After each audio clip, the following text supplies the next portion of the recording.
Okay? Yeah. Yeah.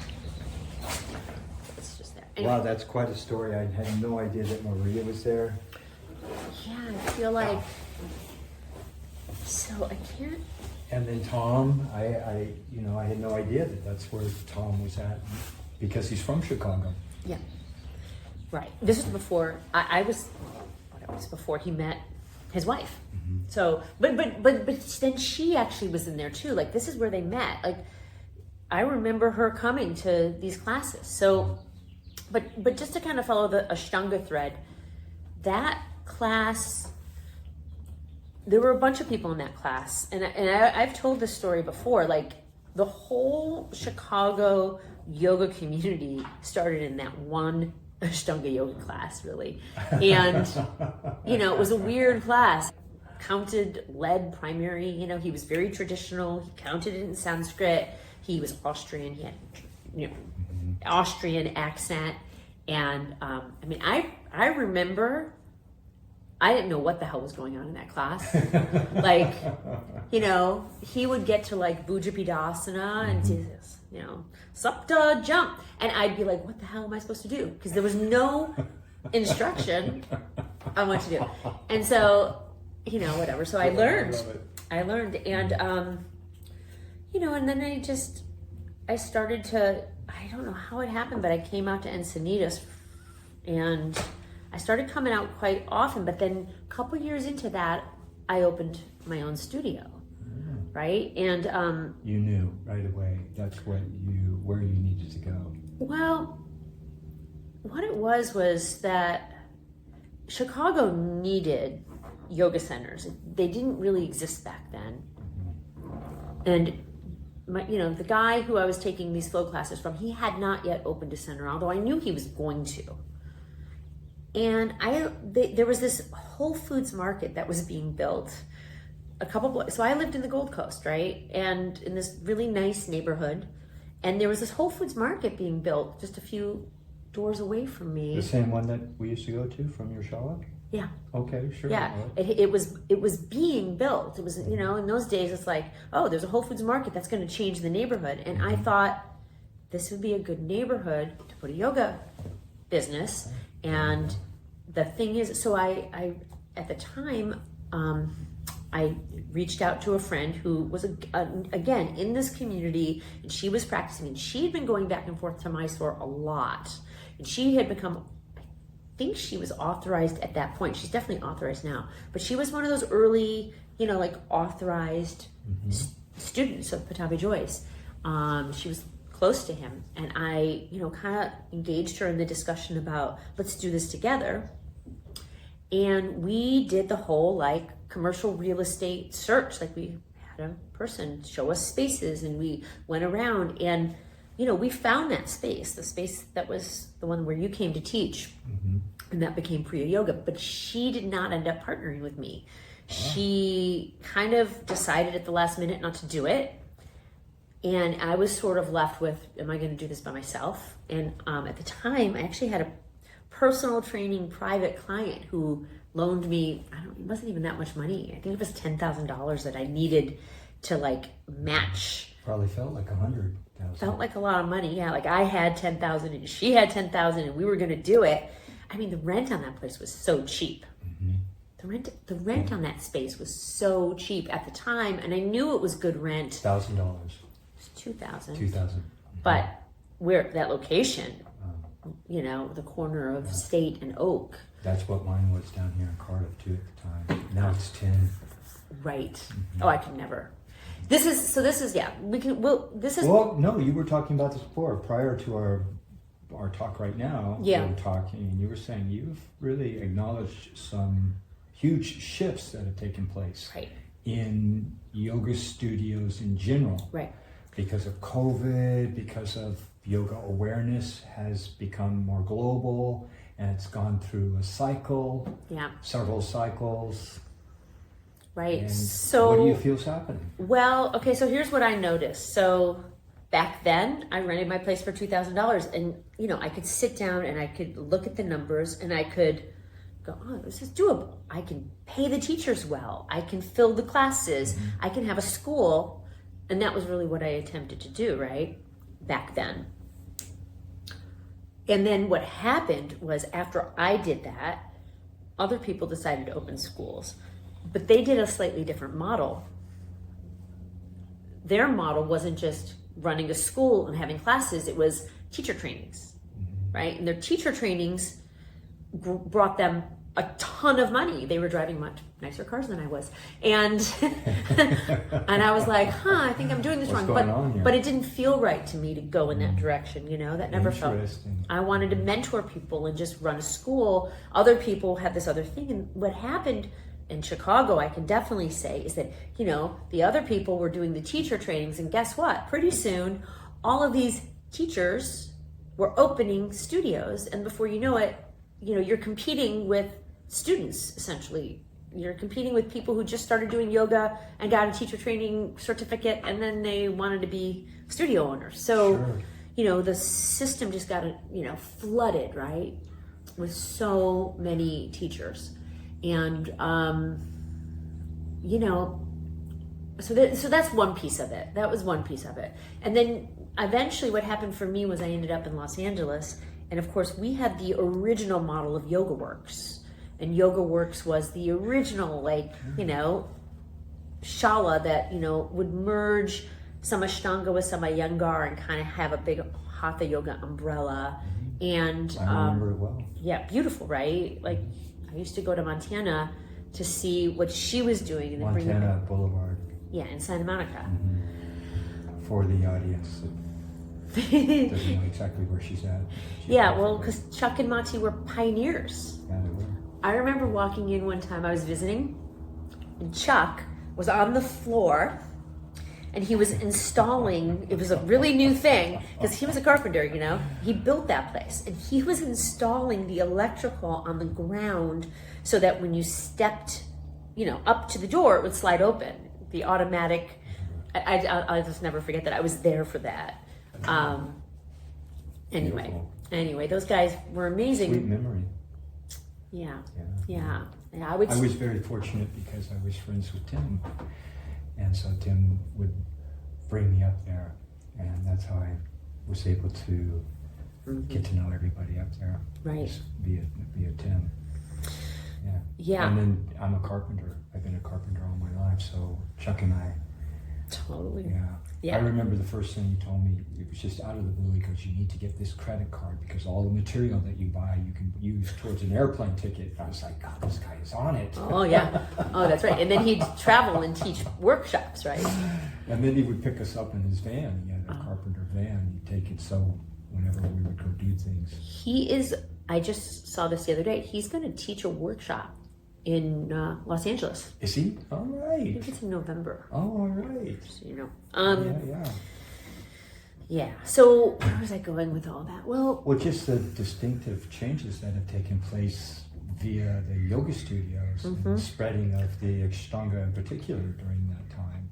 Because it really kind of was the Ashtanga that was becoming widely known, or do you think the Iyengar was paralleling and the Hatha Yoga was in there? I think what happened was there was a nice, slow, steady growth of Ashtanga, and you saw, little shalas and big things like Yoga Works that were big studios with Ashtanga. That was going on through the 90s, through until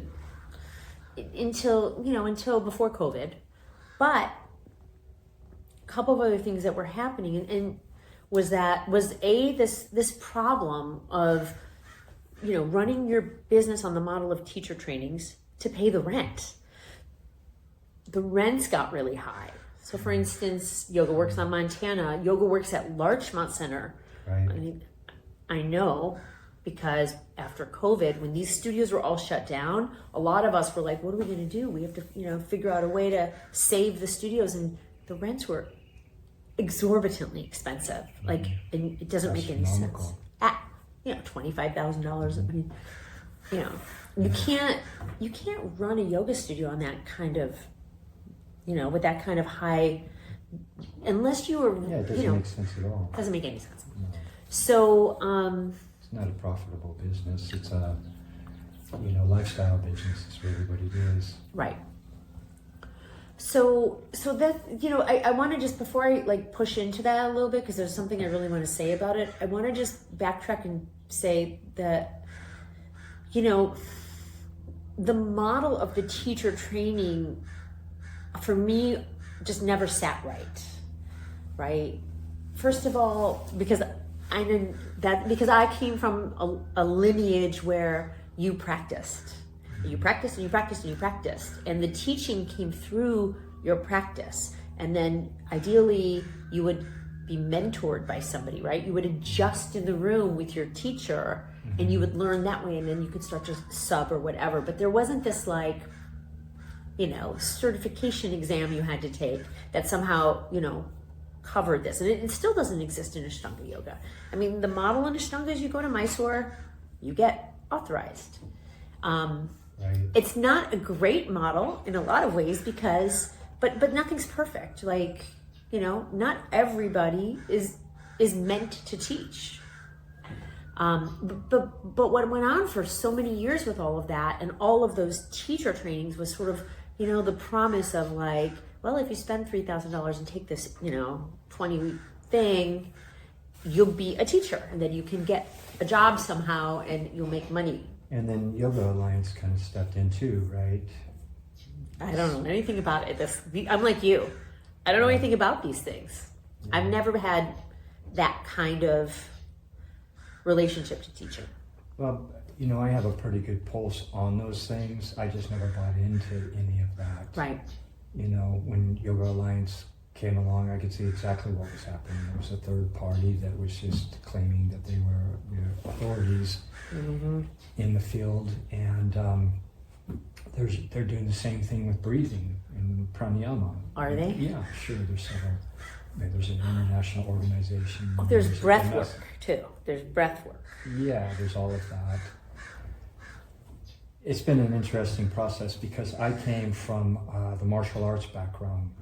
I didn't really start. I was introduced to the Ashtanga in my 20s, my early 20s, my late teens, but then it wasn't until I was 30 that I actually started. But I had already went through several different disciplines.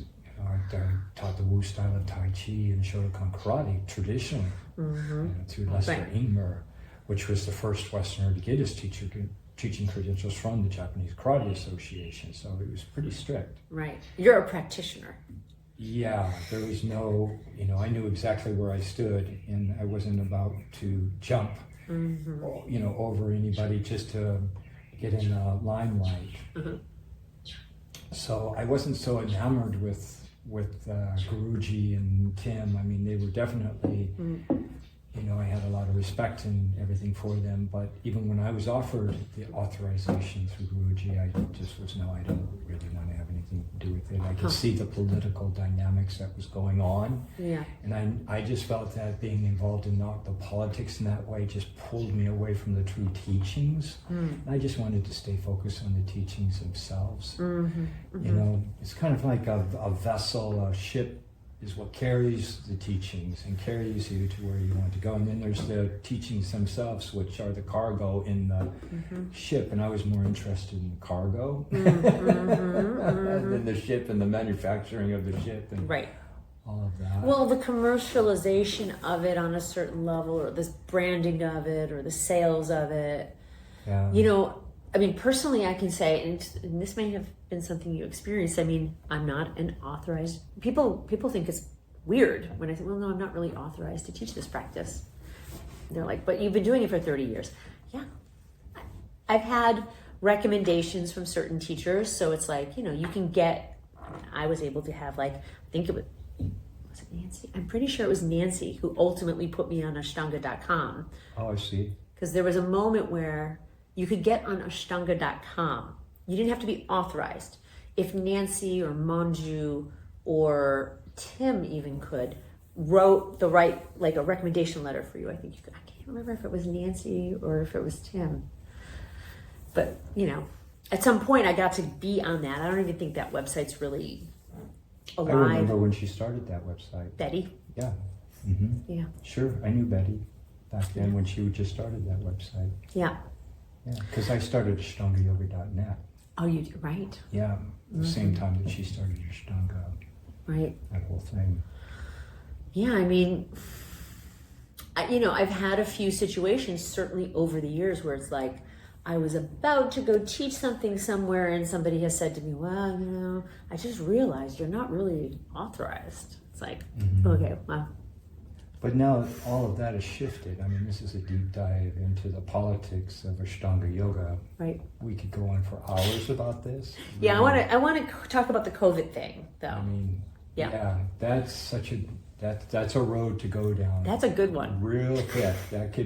That's going to rile a lot of feathers even to this day. I'm sure it would. Yeah, honestly though, I mean, I don't know what you have to say, but I don't participate in it. I'm not really in it. So I feel kind of outside of it. Like, I don't know that I have that much to say about it. I mean, so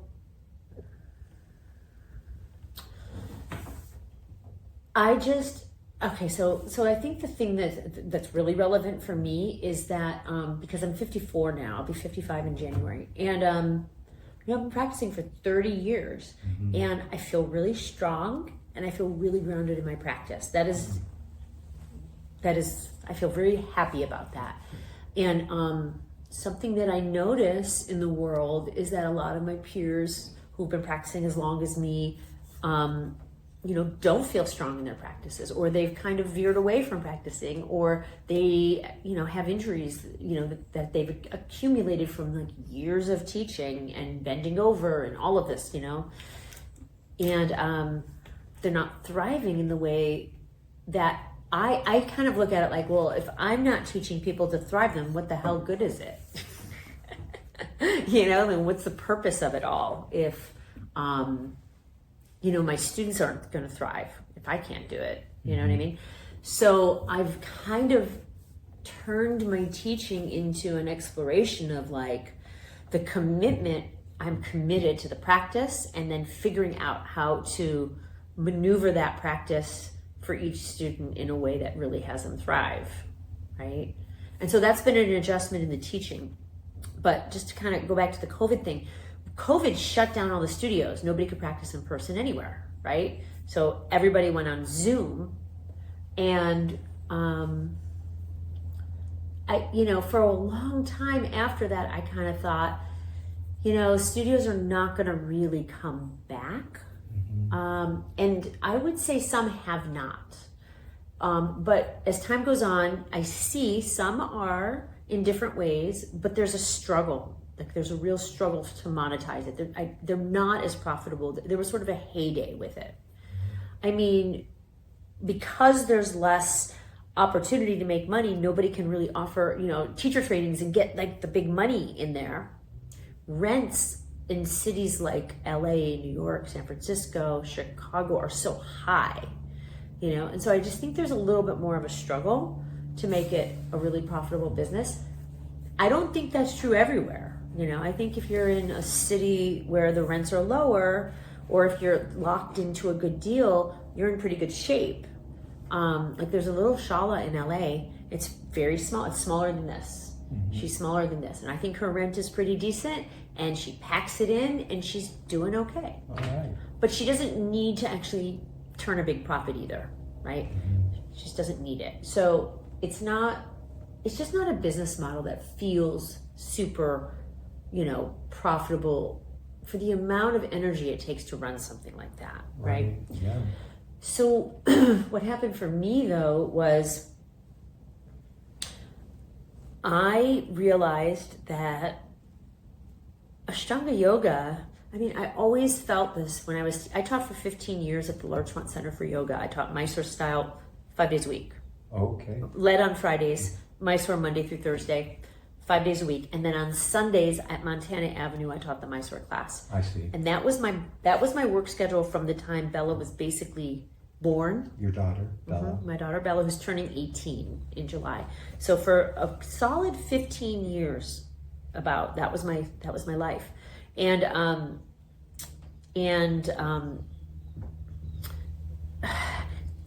people would come in and like my goal was to make them consistent practitioners, right? But what you would find is people would show up, and if you had a new student, sometimes they never returned. It's a big yoga center. They'd sort of wander into the Mysore class not knowing, and I would take them through something very short and appropriate for them. And I was trying to like make it so it wasn't overwhelming. And I just developed, I sort of got into survival mode with it. Like, how can I make this work? And the thing that I really wanted was to make sure they understood that if they couldn't come to class tomorrow, they could do it at home. Like if they were on an airplane going somewhere and they were going to be in a hotel tomorrow, they could do their practice every day and come back, right? So if you come to me once a month, that's fine. But what's happening in between? Can you like do your practice? And I always wanted to just like encourage people to practice. So when COVID happened, it was actually sort of a great moment of like, you're all home now. You're there. I see your children. I see your cats. I see your dogs. It's like the shit's hit, this is it. Let's do it. Shit or get off the pot. Like you're going to do your practice or you're not. And I would talk to some of my students from large... Which is so strong. Hey, you're either going to do it or you're not going to do it, right? Well, actually, just any type of asana-based practice. Any kind of discipline, actually. Yeah, any kind of discipline. Meditation. There you go. Yeah, pranayama. Discipline of perception. I mean, yeah. And so that's all you do right now is Zoom. I have a platform. You've done that since then. Yeah. I've developed since before the COVID pandemic. Well, during COVID, I moved to Zoom. And then as time went on, I saw that, I did not have a big desire to go back into studios. Owning a studio or teaching in a studio, or teaching in somebody else's studio. Just not having anything to do with studios in general. Well, for me at my age, to be an employee in someone else's studio, for the amount of money and the kind of energy it takes to adjust people for 2 hours, 5 days a week, it didn't serve me, and it didn't feel like the best use of what I have to offer anymore. I do once a week have what I call a semi-private Mysore style group where I host for 2 hours. Sometimes I go longer. I max it at 6 people. Sometimes I stagger it if I have 8 or 9. And people can come. It's Mysore style. I charge kind of a premium so that I can do that, and I only do it once a week. All right. So I do that. I do some privates, but my focus is this platform I've created where I teach Ashtanga online. And today I had somebody in Germany. I have somebody in the Netherlands. I have somebody in Costa Rica who's an old student of mine. And all the way from LA to Maine. I mean, I've got students all over. And is that fulfilling? Do you feel tennis? I love it. Okay, I love this. It's crazy. Yeah. That was my next question. Really, that was my question. How do you feel about all this? Still, I can tell by the smile. Yeah. Well, there's a couple of things about it. I mean, I guess part of it is because it's mine, right? Like it's completely. Like I have a studio, and nobody can take it away from me, and I can grow it as much as I put energy into it. Sure, you can scale it or bring it down, or scale it up, scale it down. It's hard. Those are hard things, working in the digital world, the marketing of it or whatever, or how things grow, that's hard. That's not my, forte. But that's what you're doing. Well, that's part of what I do, but the skill is to teach the classes, right? To be able to convey the teachings on a screen. And that's where it's like, I feel like I actually can do it. I had a lot of students during COVID, from my original community who were like, oh, no, I'll come back when you come back to the studio. And I was like, so you're just not going to practice for 2 years? Like, you're just not going to practice? Like, and for me, that's like, okay, well then, you're not very committed to your practice. I feel like you're just waiting for it to be the way you want it to be instead of, having the practice, right? But so I like it because the students who come, they're serious. They want to do their practice. They're willing to do it on their floor in their house, and I'm their accountability that they're doing it.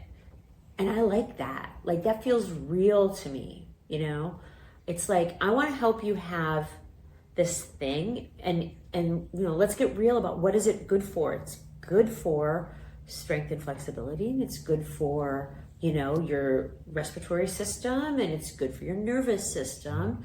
And, under my guidance, like, you're going to rest and you're going to sit, right? And those things just happen then. And so I like that because people want it, I have an interesting question for you. Okay. Actually, I was just looking at, watching a video of Miley Cyrus, the singer. Miley Cyrus. Uh-huh. Yeah, and so she was talking about the difference between her and her father, who was the famous country singer. Mm-hmm. And she was saying how he really, really needed the audience. He needed the love. He needed people to, he needed the validation from those people. On the other hand, she's complete opposite. She is a superstar. She knows she's a superstar. She is, yeah. She didn't feel like she was lacking anything. And just a complete opposite of her father in the way and the reason that they were presenting themselves to the audience and jumping underneath that spotlight. Where do you feel you lie in there? Is it to one extreme or the other, or in the way that, do you feel self-confident on your own, that you don't really need the admiration and love of the students, that, you're just as strong without? Or is that a big part of why you teach? I mean, you know what I mean? I would say I really like cultivating community, right? Like, I did that in Chicago with that studio. I mean, I like the relationships. I don't know. Some of my strongest friendships and relationships are within my community, right? So, students, and I encourage them to text me, to talk to me. I kind of like to do check-ins with them about what's happening with their practice, and I like it very personal, So, but do you feel like you need the validation from them? Are you good without? I don't think I even want that. No. Okay. I just want to help other people. Like, I don't know. I feel like my purpose is to help other people, live healthy, live strong, healthy, vibrant lives. And there's some aspect of that I can hold for people in a certain way. And it's a transaction, right? Like, I mean, I'm a single mom, and it's a transaction, and I try to make it so it's a really good deal, right? Like, you get a lot with me, and that gives me purpose. Okay. Right? That was great. Speaking of purpose, what is one lesson you've learned from teaching that surprises you? Something you didn't really expect after all these years, and then it just from teaching or practicing. Teaching. Well, I will say this. What I didn't expect was how much it would change, and so what I've had to learn is how to evolve. Right. So what exactly changed? Well, when you look out in the world, if you talk to people. Okay, first of all, most people the majority of people in the yoga world, I would say, don't really understand Ashtanga. It's a bit of a niche kind of practice, right? And then in the Ashtanga world, if you go into the large Ashtanga world, there's a very sort of narrow kind of version of it, right? It's Mysore style, it's in person, it's adjustments, it's hands-on, and it's 6 days a week, it's moon days off, all of that, right? Like that's the recipe for it. And for me, a lot of that has evolved. I've kind of come to realize that, like there's 56 chaturangas in the primary series. Like you have a limit how many bad chaturangas you can do, right? And so you have to, get them refined. And I'm a believer that you also have to take them out a lot of the time. If you want to do the Ashtanga for a long time, because you're just not going to have healthy shoulders if you jump on them. Yeah. I have a whole way of managing that, but what I would say surprises me is that the evolution of it, the growth of it, like teaching has reflected back to me the need for change and growth, right? To continue to teach, to continue to practice, I've had to consistently adjust. Right? So you're saying, correct me if I'm wrong, but you're saying what's surprised you the most after these decades of teaching is how much you needed to change how you were teaching, basically how you were teaching your methodology, your pedagogian skills. So you cultivated all these pedagogian skills and you cultivated your own methodology, but you never realized it was going to be to such an extreme. Is that what you're saying? Yeah, kind of. Like it's a gift, really, because I mean, you'll hear students who are like, "Oh yeah, I did Ashtanga for a couple years, but it got boring." Mm-hmm. All that repetition. Right. Right? I mean, I think as a teacher, if it was the same, that also might not have been so fascinating to me. What's fascinating to me is helping a student refine and change their entire practice, every year, and watch that growth. Not like, oh, hey, come in and let's do the same thing every day, right? It's more so like fascinating, right? Like I find it fascinating because I've gone down the same road. I think our paths have paralleled each other in a lot of ways in that regard. Right? I think they really have. Yeah. This is why I can see it so clearly what you've done, I believe, and said, I knew you in the beginning. Well, when I met you, I was just a baby teacher. I had barely taught any yoga. I had taught yoga for 2 or 3 years, and then I opened a school and I made a commitment to holding that for other people. I'm glad I did that because it gave me a perspective.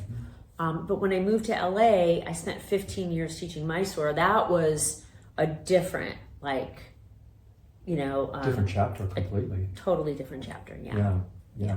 I remember going to your studio. Sure, I did that demo of the 3rd series in your studio. Oh, in Chicago.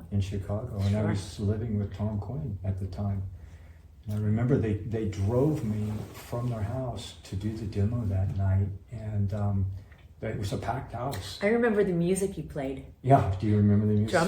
Drum Spirit, right. Yeah, that was, I can't remember.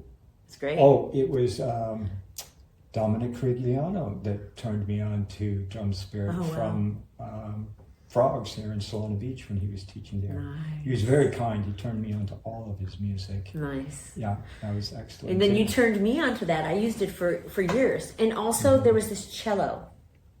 Well, that was Afterglow. Afterglow, and I still play that to this day. Wow. Yeah, that was Afterglow. Nice. That was absolutely beautiful. I remember on my way in the car to do the demo, and you had told me before we had left in the car that it was a packed house, and I remember driving with Tom, and I can't remember who was in the back seat. Maybe, I don't know who it was. And I just had a complete nervous breakdown. I started crying in the car because I just knew that I was going to be doing something that was so incredibly intimate to me, for me, in front of all these people. And it was just so overwhelming that I just completely had a nervous breakdown and started just completely sobbing on the front seat in the passenger seat. And Tom's just looking down at me like, what is going on? Is this guy going to be able to pull this off? You know, and I remember going up there, and there were all these people, and I can't remember what I talked about. And then I went into the practice. And of course, it wasn't any traditional sequencing at all. There was just this practice, you know. I was practicing the third series. Tim was teaching me the third series after Mysore. So when Tim and I would practice, he would teach me the third series after the Mysore class. And then I thought, you know, this is interesting, because I really thought that it would be nice to show people what happens when you're doing your practice in a Mysore class, because a lot of them had no idea. What is it like to get adjusted while you're doing, you know, the ekapadas, for instance, the 5 ekapadas in the third series, right? And so do you remember I asked you to come up and did I adjust you while you were doing you adjusted me in one of the ekapadas and then in a couple of other postures. Good memory. Yeah, I remember it very well, very well. I remember that it was, you know, beautiful. Like, and then that workshop was like, you know, it's the first workshop I ever produced, but it was also a big success. Like, people were so into it. Yeah, that was a powerful workshop. I still have all the literature from That's so great. those years. Yeah, I have it right back here. Wow. Posters and everything. It was interesting because, you know, I came from, as I said before, a lot of hard work, blue-collar work as a carpenter, traveling around the world. And I had worked for several years in London, and I have done a lot of work as a carpenter. And then I also trained really hard in martial arts. So by the time, and I had a lot of scar tissue. I had broken both of my wrists. I had a screw in one wrist. I had been shot through the leg with a gun. I had scar tissue all over my body. So for me, the practice was really this therapeutic process. It was like just taking a rag and wringing out all the emotional baggage that I had carried on through my youth and my 20s and my brother's death. And that's really what it was all about. And when I knew that I needed to stop the practice, that I knew it was going too deep into my joints, I could tell right away that I needed to shift. And I just believed that I didn't really want to teach what I wasn't practicing. Right. Was mine, even though I could have shifted it and brought it into more of a therapeutic environment and still called it Mysore and all of that. That's really not, for some reason, where I wanted to take it. I got so much benefit from the myofascial release and the use of rope walls and props, and yet I still believed in the vinyasa, and that's when I started to develop my own style, and that's what I ended up teaching. I never studied Iyengar, so I don't know how to use a rope wall. I always would joke, like, I don't know what to do with blankets. Like, I don't know how to fold them right. I don't know how to stack them correctly. Like, I don't know anything about that stuff. But and then something really interesting is that, you know, Tim would do a couple of really interesting things in his teaching. Okay, it was pretty, you know, Mysore style, but certain classes he'd practice with his class, right? Like if you went on many. Yeah, he was on his mat, you were on your mat, and that especially in the improv class. But he did a second series on Sundays. That's right. He did, and he did it. I think once a week for primary. And so I saw that. The other thing that he would do, I mean, that was the main thing that I picked up. And so there was a lot of, so in my class at Larchmont, I taught Mysore style, but on Fridays I taught lead. And it was a really hard switch for me to make. I would do it with them and I would feel kind of guilty about it.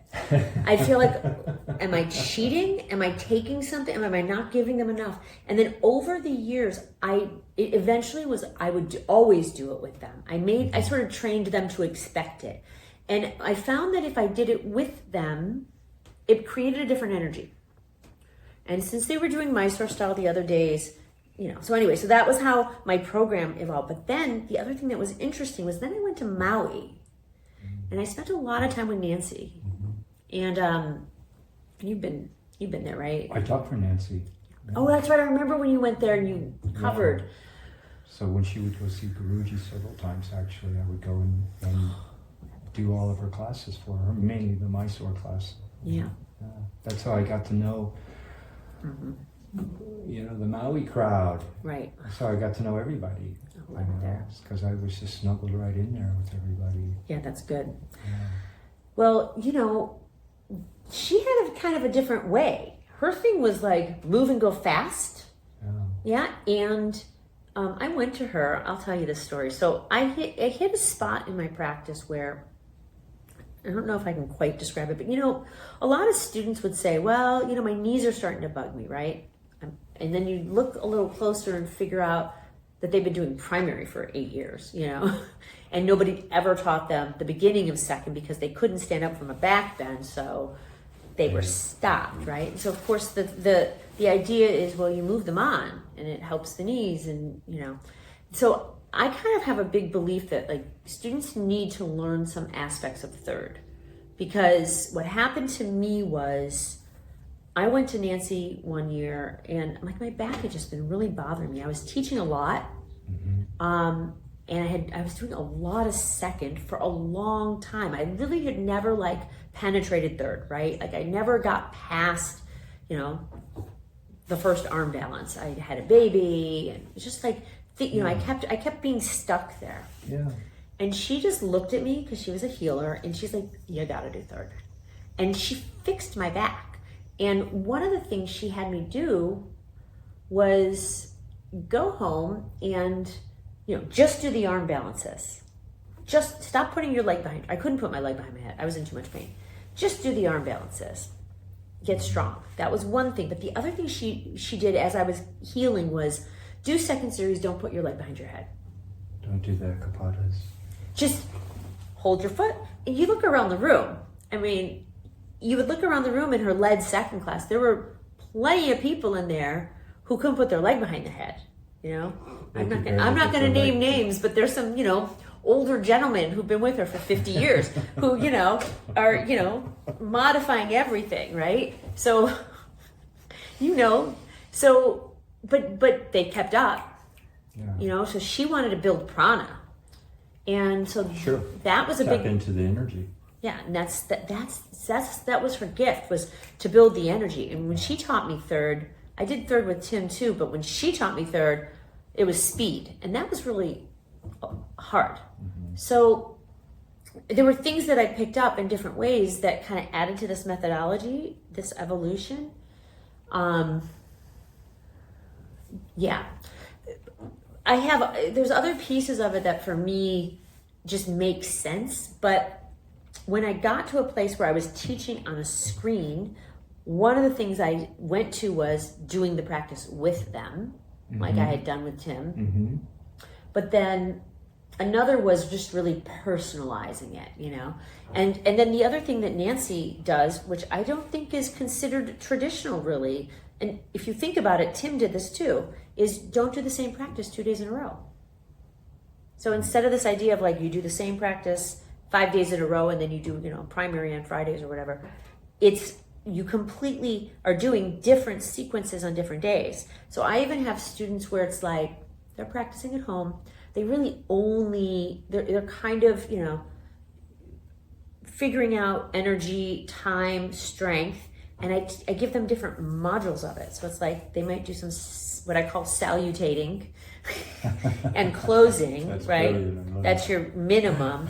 And then on different days, they might do standing and close, or they might go right to seated and close, or they might do the beginning of second and close. But they're changing, alternating their practice every day so that they have different modules, and at the end of the week, everything's moving, right? I love it. Yeah. So it's really I love customized. that. Well done. Well done. Yeah, right. And Give me a testimonial from one of your students. Come on, a transformational testimonial from one of your favorite students. Let's hear it. You have many. I don't know. I have a good one for you. So okay. I don't know if you remember. I didn't tell her I was coming here, but I had a student in Chicago named Mira. Mira Sangani. You know her. You met her in Chicago back in the day. She was a girl who literally took one of my very first yoga classes in a gym in Chicago and ended up helping me like paint the walls of my studio and hang the curtains. Wonderful. And studied Ashtanga with me back then. But Wonderful. then it later became an Iyengar teacher. Mm-hmm. For about 10 or 13 years, taught in Chicago. Oh, wow. What a great... Yeah.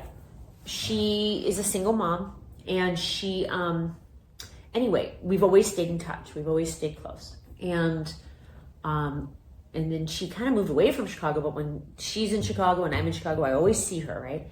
And I kind of nudged her to come to a thing I was doing in Chicago where I have a girl who Zooms with me, who lives in Chicago, been Zooming with me for years. And when I'm in Chicago, I go to her apartment and I do my Zooms from her apartment and I adjust her. So her name is Deb. Deb really likes it if I bring people, because then there's like 3 or 4 or 5 people in her little apartment, and we make it like a Mysore class and it's on Zoom, right?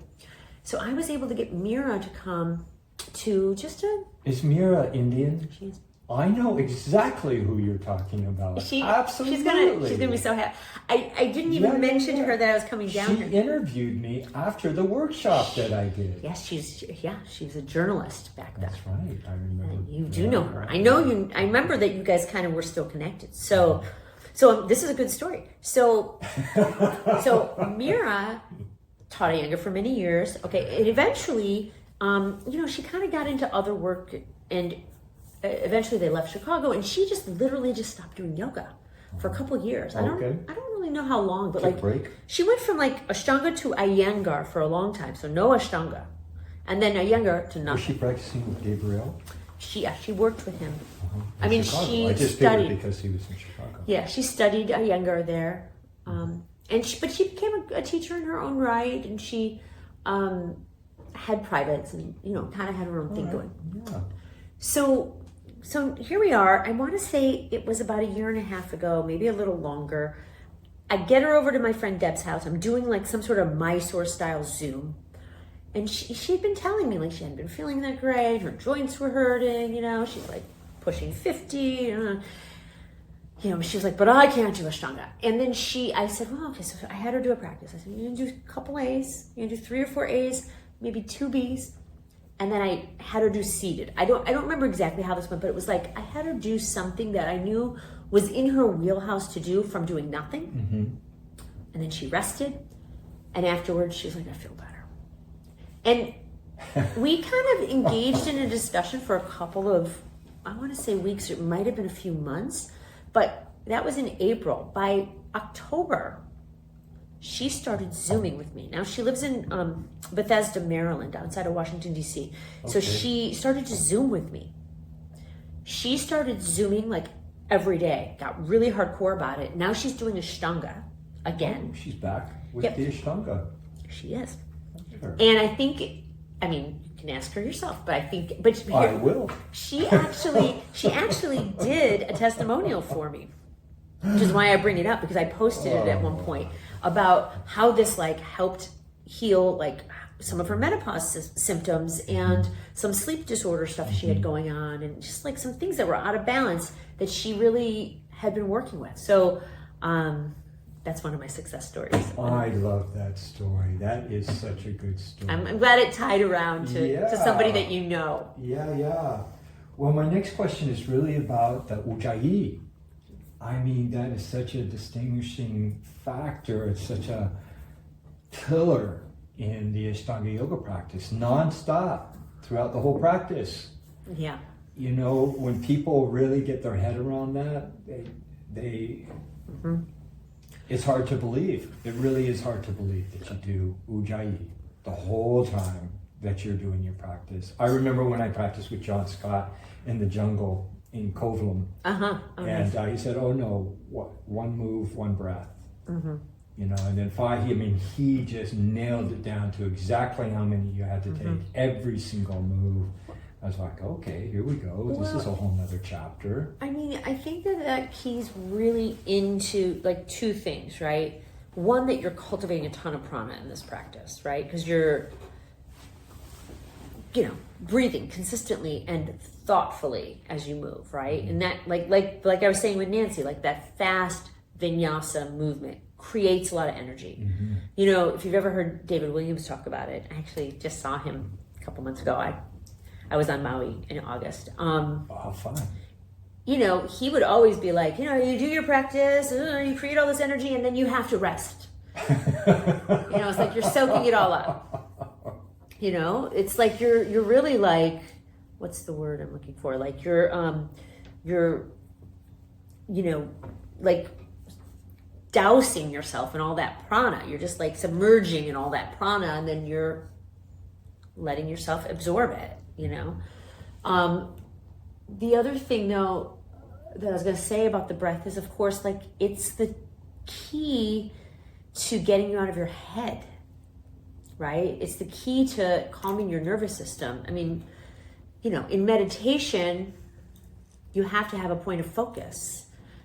Otherwise, your nervous system really doesn't doesn't really settle. You don't really have those changes in brain chemicals that you would like to have happen if you're just sitting there, right? Just thinking, right? So you have to have a point of focus, a mantra or the breath or whatever. So in Ashtanga Yoga, you have these points of focus. You have the breath and you have the specified recipe that you're working with. I don't actually think it matters which recipe you're on. You know what I mean? Like you could be doing primary or third, or you can be doing parts of them. I'm a big believer. I mean, it's probably because I'm a single mom and, I just don't have 2.5 hours to practice. I can do my practice in an hour, start to finish. It just depends on which one I want to do. And I feel really good about all of that. Like, I don't think it needs to be a lot more. I think that that's a luxury we all had, to like spend 2 hours on a mat 6 days a week. And it's not just that it's quite a luxury, isn't it? What I found interesting about the Ujjayi is that it's the quality of the breath that shifts throughout the practice. For most, it starts strong and it's labored, and then it becomes very gentle and intimate. And the heat that's cultivated by using the diaphragm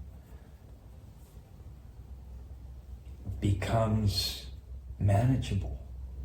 You start to realize you have control over this heat that's being generated. It's almost as if the breath starts to speak to you in a certain way. You can feather the breath through different parts of the practice when a Urdhva is challenging, or one of the Ekapadas, or something that's really, really challenging. You feel the shift in the breath take place, and you start to work intimately with the breath on that level. I've always found that so fascinating that it works with both the empirical. You're obviously deeply invested in it, in the movement of the breath within the body, but the mind is tethering to the breath, or using the breath to tether itself. So it has this conscious, you're dealing with your conscious state, and you're placing the mind into its drishti, right? It's the drishti is, even though the drishti can be external, but it's almost as if it's an internal drishti. And that's what I found about the Ujjayi. For me, there was this whole exploration, and it truly made the practice fascinating in every respect, and it just carried me, and it carries me to this day. That Ujjayi is such a rooting element of my life to this day. When I'm faced with great adversity, it's that breath that I go back to. I sometimes use this analogy that, like, if you're on your yoga mat or whatever, you're doing a practice, or maybe just in life, but for yogis on the mat, that you're basically in a pitch black cave and it's totally dark, you know, and the breath is your flashlight. Yeah, and if you're like without a flashlight, you're gonna knock into shit and you're gonna hurt yourself, and it's not gonna be good. Brilliant. Right? You gotta have that flashlight. The flashlight lights the way, and it like lights the way into your body. You know what I mean? For me, it's the like, I mean, I don't, you know, it's weird because I've been doing this for so long, but I still am constantly like, you know, exploring and understanding new aspects of my body, like in terms of how it's moving. I find that fascinating, you know, that I'm still like opening my sternum and I'm still deepening the back bend in different ways. Not extreme, just that there's just always like something there, you know? And it's the breath. It's really the breath that's like the explorer, right? Digging at it and like tapping at it. But yeah, for me, it's like, it's the light. Without it, you're not going anywhere. I love that. Yeah. I love that. Yeah. So, do you in your, shall I say, therapeutic methodology, you know, the Ashtanga Yoga therapeutic methodology that you've created, it's like a Beni Yoga, right? In its own way. I think of it as Ashtanga Yoga. Okay, we'll just stay right there. Do you incorporate any other breath work, we use that word breath work, I mean, or form of pranayama within the movement itself? For instance, a falling out breath or a longer not during an exhale, Ashtanga practice, although So I you keep teach it- pranayama, right? Like, as a separate. well, I definitely feel like there's an important so Pattabhi Joyce taught pranayama to people, and Tim was a big proponent of holding that, you know, and I would come down here and, you know, if I could get up early enough and it was cold, you know, I'd huddle over to the studio and sit in a circle with Tim and, you know, do the circle.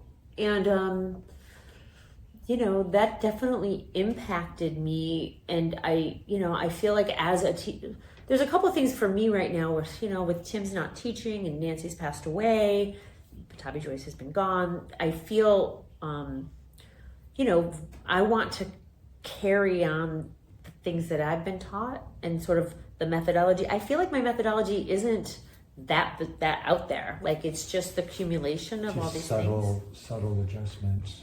Yeah, and so I think the pranayama is a really important aspect for Ashtanga yogis, and I think they need to learn it as well. I like to teach it as if it's part of the same tradition. But you keep the Ujjayi going within the actual empirical practice itself. Yes. On Fridays I teach a lead primary, and I've been doing this for a really long time because I did it in my lead class at Larchmont for a long time. But I like to teach what I call the first section of the pranayama before lead primary every week. So all my students who really practice with me and come to my lead primary on Fridays learn slow Ujjayi, kumbhaka retention, exhale retention, kumbhaka inhale retention, and then, you know, what it's like to do both, you know, for a few cycles. And they kind of get that. And to me, that is like teaching, like, I think of that as like first series pranayama. Okay. Like, that's the first series. And then, you know, when you start to get into the longer sequence beyond that, which Tim would do, the second part, which is the alternate nostril with the retentions, which is a hard sequence. To me, that's like more advanced. That's getting into the more advanced sequences. And it's hard to encourage people to learn that, but I do offer it. I don't do it as consistently as I should probably, or as I feel would be good. But in sort of workshop settings, I always spend, you know, an hour teaching that. And in just like the format of the way I set up my platform, it's something that I, you know, once a month about probably, I offer it as an option and people can come. So I'm not super consistent about it, but I like to have it. What misconceptions about yoga would you like to dispel? About Ashtanga Yoga? Ashtanga or just in general? I'm going to say Ashtanga Yoga. Okay, let's stick with Ashtanga. Yeah, because I'm, you know, I mean, there's a lot of misconceptions about Ashtanga Yoga.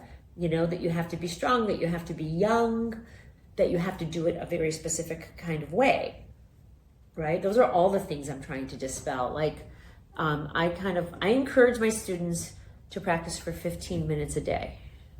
Oh, okay. I love it. That's the commitment. Mm-hmm. And then... That's approachable. Excellent. But I didn't make that up. I think David Williams... I think this came from David Williams. Minimum daily practice. 3 A's, 3 B's, closing. 10, 10, 10 Shavasana. Oh, I had no idea. Right? Now, the 3 A's and the 3 B's may need to be modified for some people, but that kind of like sort of minimum daily practice is the commitment. And then from there, we can create, you know, the desire and the strength and the stamina to do more. Yeah, I don't like that story that like, that you have to be young, you have to be maybe young and male to, you know, do good Ashtanga. Mm-hmm. I do think it matters how you treat your joints in the practice. I do think, absolutely. You know, I discourage students who come into my classes from doing certain poses, and I give them modifications and just have them keep going. And then, you know, the exploration of certain things can come later. And in these days, like I said, I have a whole like way around chaturanga that I think everybody should learn. Because you have a limited amount of chaturangas that you can do. You know? So. What advice would you give someone aspiring to become a yoga teacher in today's world? God, have an alternate income, right? Like, ideally, you have an alternate income, or you have something don't quit your day job. Yeah, don't quit your day job. You know, it's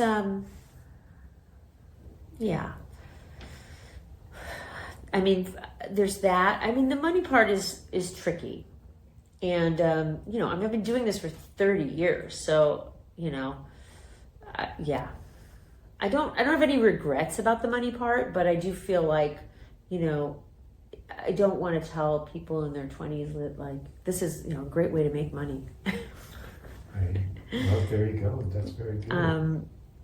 That's good. What else would I say to people aspiring to be yoga teachers? Be students. Be good students for a long time. Beginner's mind. Never let it go.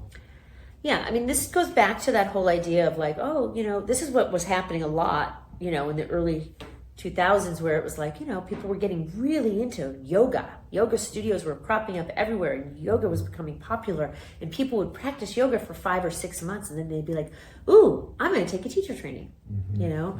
And so then they sort of really cut themselves off from being a student. You know, in a way, it's like a way so easy to deflect. To let it go. Yeah.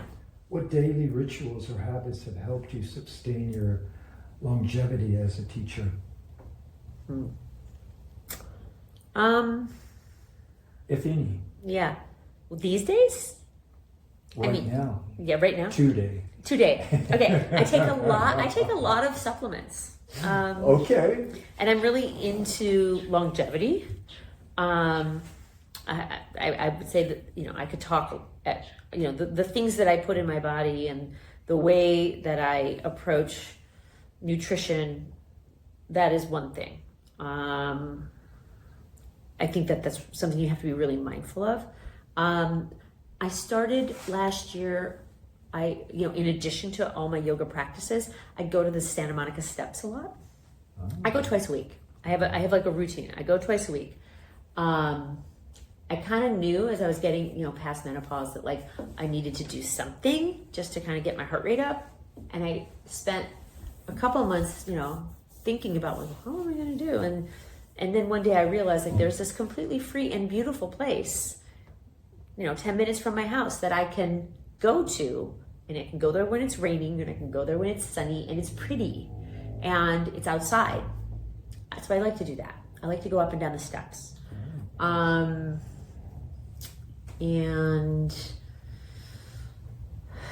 let's see. Well, that's plenty right there. Keep it nice and simple, I would suggest. Yeah. And one more question. Okay. What is the most challenging aspect of teaching yoga? Most challenging aspect of teaching yoga. Ashtanga yoga. Yeah. Okay. I don't want to speak for everybody. No. I don't know if this Speak is for challenging yourself. for other people. Of course not. But I think as a young teacher, I would get more hung up on if somebody didn't come back, or if somebody. You would not. I did. You would. I mean, a little bit. It was sort of like it, but it motivated me. It was like, okay, so, like for instance, this is really, I think, interesting. So when you're teaching a Mysore style thing, you'll see people come in and they don't realize what they've walked into. They don't know. They don't even know what Mysore means, And so, especially at a place like the Larchmont Center, there's, lots of options. They would just wander in and they'd be like, what's going on in here? People are practicing and nobody's talking. So for me, what was challenging was, how can I inspire somebody who comes in with that to come back? What I see people do a lot, and I find it fascinating, is they'll just give them a piece of paper and let them do it. But people don't know what to do with the piece of paper either. And if you're looking at a piece of paper, you can't actually be in it, right? And so developing a way to introduce that to somebody so that they could have that experience of like, oh, I'm doing a sun salutation all by myself and I'm not looking at anything, I'm just doing it. And that they walk out and it's like, okay, now tomorrow you can do 3 A's and 3 B's and 10, 10, 10 Shavasana. You got that. Now you have a practice. So for me, it was the process of getting to that, like seeing people get discouraged and feel overwhelmed in an environment that was unfamiliar and having to figure out like how to overcome that. And for me, that was about creating method, a method that I found worked. Because for me, it really would bother me if I didn't succeed in inspiring somebody to stick with it, So there was a moment where you took it personally. I don't know. I mean, this I think it was more like I didn't take it personally, but I didn't feel successful at what I was, I took it like I wasn't I wasn't teaching in a good way if people couldn't come back, right? And the thing I wanted them to have was this resource they could actually just remember tomorrow and do, not like, so this is an analogy that I use a lot, but like if you go to only led classes, then you're basically a passenger on somebody else's bus. You know what I mean? And they're like showing you all the sights and you might be like, oh, that was beautiful and cool. And yeah. And then you're Shavasana and you're like, you walk out and you're like, I did great. I went to all these cool places and I saw all the sights, but like, there's so much more depth in actually taking yourself on that journey, right? And so, but not everybody wants to drive their own bus, People want to check out, which is the very reason why Ashtanga Yoga isn't the most popular kind of yoga. There were definitely students who they don't want to have to memorize it. They don't want to learn it. So figuring out how to give somebody those pieces so that it's like, okay, yeah, it's coming and I'm picking it up and I'm growing as I do it. That's what I get, that turns me on. Excellent. Jody, how do people stay in touch with you? I have a website. Excellent. It's www. Beautiful website. Thank you. JodiBlumstein.com. And in that website, there are links, like you can book a 15-minute chat with me, which I like to have a chat with students about